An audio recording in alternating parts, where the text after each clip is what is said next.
Yo. Welcome back to another video. It's your boy Corey the Man. Welcome back. We about ready to get into it. Y'all already know by looking at the screen what we about to get into. Um, but let's get into it. We got CM Punk ranked. I want to see what this is all about. This is an 8-minute video. With So CM Punk back in the WWE, I thought it would be a fitting time to rank every version of him. It's going to include ECW Punk, World Heavyweight Champion Punk, Straight Edge Punk, Nexus Punk, Best in the World Punk, Voice of the Voiceless Punk, Wolverine Punk, and last but not least, AEW Punk. Let's get right into the video with the worst. I'm gonna. I did watch a few of AEW. CM Punk returned in 2010 to become the leader of the Nexus, and it was terrible. At this point, the group was already buried by John Cena, and nobody really cared about them, including your boy me. Throwing Punk in there to resurrect the faction did not help. With Punk as the leader, Randy Orton went on to basically bury the entire group as well, punting them one by one and ultimately beating CM Punk at WrestleMania. Did they benefit? No. Then the group split up. You had the Nexus and then you had the Core. That was also bad. It was just bad all around. There's a reason why Nexus Punk didn't last too long. It's because this was ass. Can he do it, Joey? ECW Punk. Was this a good Punk? I didn't watch ECW. When he first I started watching it in they sent him to 2010. their third brand, and similar to the Nexus, and nobody cared about them. Nobody really cared about ECW as well, so I didn't care about ECW or anyone really involved in the show. I only really liked Kurt Angle, Bobby Lashley, and Big Show from the second run at Extreme Championship Wrestling. When it came to the rookies, I cared even less, so unfortunately, I wasn't a huge fan of Punk at the time.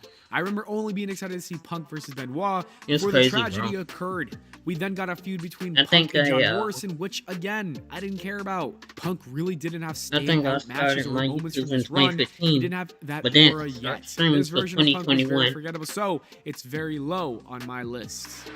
You were about to be reborn, and you have only me to thank. 15, 20. So I had my account for 6 whole years, and I didn't even start streaming or nothing. It's crazy, bro. I could have gave y'all some good stuff like John Cena versus Randy Orton and stuff like that. But, you know, I'm streaming now, right?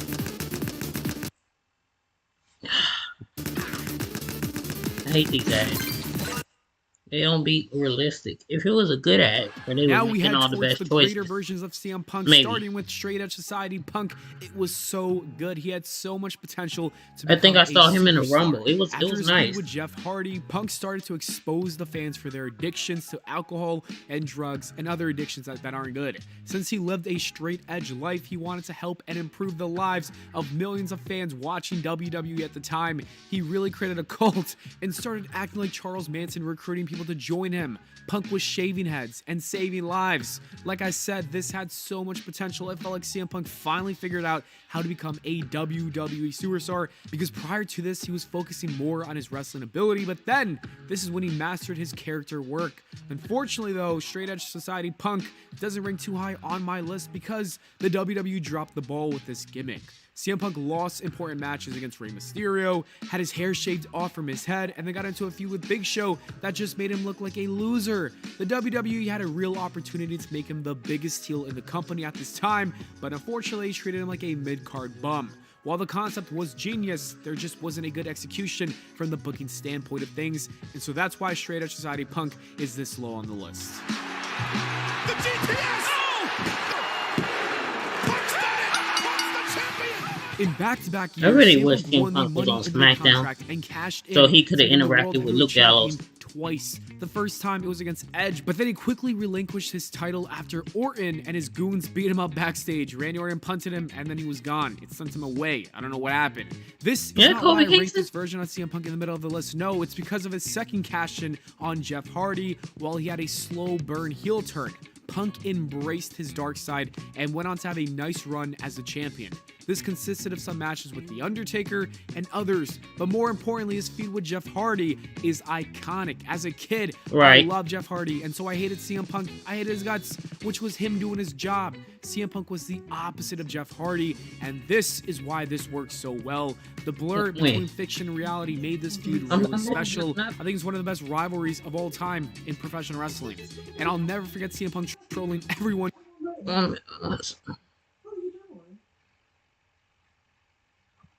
One second.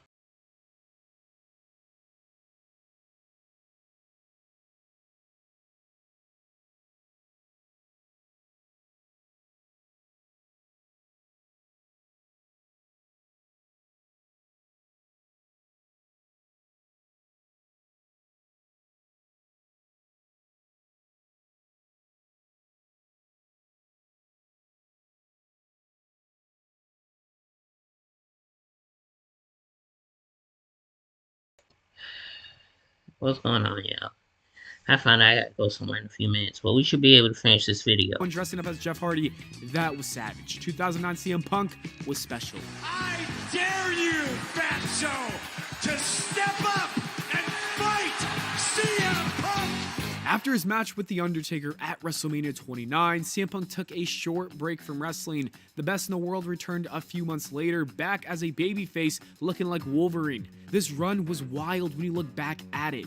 CM Punk was depressed at the time. He was injured, he was sick, he had a staph infection that was terrible, he was throwing up at live tours, but despite all that, this man came to work and he put on bangers. After his banger with Undertaker, he returned to put on a great match with Chris Jericho. He almost won the Money in the Bank match again before Paul Heyman turned on my bro. Then he had that iconic match with Brock Lesnar at SummerSlam. Honestly, guys, that is one of the best matches in all of wrestling. I just want to forget about the crappy feuds with Curtis Axel and Ryback. Those were they were ass. Anyways, he teamed up with Daniel Bryan. They had some matches with The Shield and the Wyatt family, and this man even beat The Shield in a handicap match, a 3-on-1 handicap match, but he still made Roman look strong.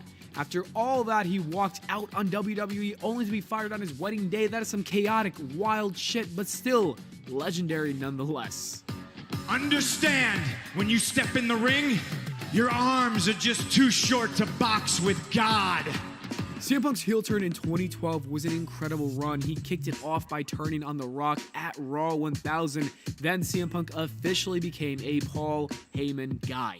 While CM Punk didn't necessarily need a mouthpiece like Brock Lesnar, it was great to see these two wrestling minds working together. During this time, Punk had some really great matches with John Cena. Honestly, every time those two were in the ring together, they put on classics. It's a shame that these two didn't main event WrestleMania with each other in their prime. In 2013, CM Punk entered a feud with The Rock for the WWE Championship. This is when we got that famous line about The Rock having arms too short to box with God. Punk also talked about being the voice of the voiceless during this run. This was another great job of CM Punk blurring the lines between fiction and reality. He was not happy about The Rock coming back to take his spotlight, and Punk was not afraid to talk about it. He ended this great run by having a classic match with The Undertaker at WrestleMania. The only thing that would have made that better if it was for the WWE Championship in the main event, but unfortunately, he didn't get that. And the fact that I have to get up here and do this in 2022 is fucking embarrassing. AEW Punk had a generational run. We're never going to see anything like it again. This man came back to wrestling after 7 long years. It was one of the best returns of all time. He completely buried his WWE run. Punk didn't only deliver on the microphone, but he went in the ring and proved why he's the best in the ring as well. CM Punk had a nice run from 2021 through 2022. This includes great matches and feuds with Darby Allin, Eddie Kingston, and MJF. CM Punk didn't stop there. He went on to feud with Hangman Adam Page for the AEW Championship. This is where all hell broke loose. We got the infamous Hangman Workers' Rights promo. CM Punk then won the belt, went wild during a press conference, beat up the Young Bucks. That's probably my favorite out of all this. Got suspended, came back, getting a show dedicated to himself, claimed he was still the real champion, beat up Jungle Boy, made Tony Khan piss himself, and despite all this, still went out to have a banger with his boy Samoa Joe and won the match. Then he left to come back to WWE and land a multi-million-dollar deal. CM Punk is goated for all of that. It is generational stuff. AEW Punk was special. Do I have everybody's attention now? And the best version of CM Punk is the one that made me fall in love with him as a wrestler, and that is the best in the world Punk, or if you want to call him Pipe Bomb Punk. This started when he dropped that pipe bomb. We got the legendary feud with John Cena for Money in the Bank, where CM Punk won the title and walked out of WWE. Of course, it would have been much better if he didn't return a couple weeks later. That kind of did ruin it for a little bit, but whatever. Regardless of that, CM Punk became must-watch TV after that one segment. Everyone wanted to hear what he had to say each week. When a microphone was in his hand, your mouth went shut. The promos with Triple H were probably my favorite until he lost a match because of Hunter's ego. The cult of personality also made its debut. CM Punk would not have become the legend he is today if it wasn't for this iconic run, and that's why this is the best CM Punk in my opinion. What do you guys think? Let me know your favorite CM Punk in the comments below. Thanks for watching, and I'll see you all in the next video. I have no comment. I don't know which one I like more. I know I like CM Punk though. He's